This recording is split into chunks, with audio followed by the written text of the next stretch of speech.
হরিয়ানার নতুন রাজ্যপাল পদে নিযুক্ত হলেন হাওড়ার ৫৫ তলার বাসিন্দা অসীম ঘোষ। এই গুরুত্বপূর্ণ পদে এক বাঙালি প্রতিনিধি নিয়োগে গর্বিত গোটা বাংলা। গতকাল অসীম ঘোষের হাওড়ার বাসভবনে গিয়ে তাকে শুভেচ্ছা জানান রাজ্য বিজেপির সাধারণ সম্পাদক ও পুরুলিয়ার সাংসদ জ্যোতির্ময় সিং মাহাতো। তিনি বলেন, আজ আমাদের জন্য অত্যন্ত গর্বের দিন। এই রাজ্য থেকে একজন গর্বিত বাঙালিকে হরিয়ানার মতো গুরুত্বপূর্ণ রাজ্যের রাজ্যপাল করা হয়েছে। এটি শুধু হাওড়ার নয়, গোটা পশ্চিমবঙ্গের গর্ব। জানা গেছে, অসীম ঘোষ দীর্ঘদিন ধরেই প্রশাসনিক ও সামাজিক কর্মকাণ্ডে সক্রিয় ছিলেন। তার অভিজ্ঞতা, নেতৃত্ব গুণের স্বীকৃতিস্বরূপই তাকে এই পদে মনোনীত করা হয়েছে। এই খবরে হাওড়ার ৫৫ তলা ও সংলগ্ন এলাকায় আনন্দের পরিবেশ ছড়িয়ে পড়ে। প্রতিবেশীরা জানান, অসীমবাবু একজন সজ্জন ও মাটির মানুষ হিসাবে সকলের প্রিয়। একজন বাঙালি এই জাতীয় স্তরের দায়িত্ব পাওয়ায় নিঃসন্দেহে রাজ্যের ভাবমূর্তি উজ্জ্বল করেছে বলে মনে করছেন বিশিষ্টজনেরা।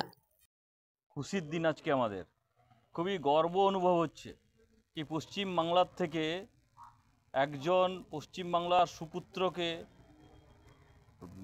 হরিয়ানার মতো ইম্পর্টেন্ট জায়গাতে মহামহিম রাজ্যপালের দায়িত্ব দেওয়া হচ্ছে। অধ্যাপক অসীম ঘোষ, ভারতীয় জনতা পার্টির প্রাক্তন রাজ্য সভাপতি, আমাদের অভিভাবক। তার সঙ্গে দেখা করলাম, দেখা করে তাকে শুভেচ্ছা জানানো হলো। হাওড়া ভারতীয় জনতা পার্টি জেলা সভাপতি সমেত পুরো টিম ছিল, আমি ছিলাম। খুব ভালো লাগলো। তাকে আমরা শুভেচ্ছা জানিয়ে এটুকুই বললাম, ভগবানের কাছে প্রার্থনা করি কে আগামী দিনগুলো যেন ভালোভাবে কাটে এবং দেশ সেবায় যে তাকে নিয়োগ করা হলো তাতে খুব সুন্দরভাবে তিনি পার করেন তার কাজ। দেখুন, হাওড়া নয়, শুধু পশ্চিমবাংলার জন্য বার্তা আছে।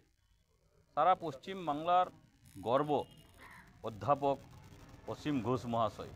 তাকে যে এত বড় দায়িত্ব দেওয়া, এটা পুরো বাঙালি সমাজের গর্বের বিষয় আছে, শুধু হাওড়ার জন্য। হাওড়ার তো গর্ব আছেই, তার সঙ্গে সঙ্গে পুরো পশ্চিমবাংলার গর্বের বিষয় আছে।